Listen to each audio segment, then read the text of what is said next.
Thank you. Mr. Speaker, I rise today in opposition of the so-called Veterans Second Amendment Protection Act. I agree with the chairman of the full committee. We don't want to take away Second Amendment rights from our veterans. In fact, our veterans have the skills and understanding of how to handle firearms. I think about this as a doctor, though, who's served veterans, who's worked in the VA system.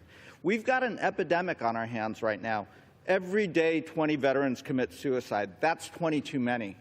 As someone who sat in the exam room and listened to these veterans, if there's any evidence or risk of suicidal ideations, if there's any risk of that, I don't want to take doctors out of this process, and that's what I'm worried about here.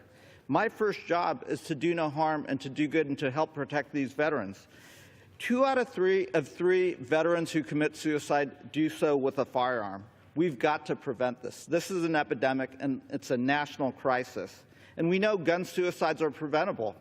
When we see those risks, I want to make sure I, as a doctor, have the ability to act and protect that veteran. We need to address this problem like a public health issue that it is.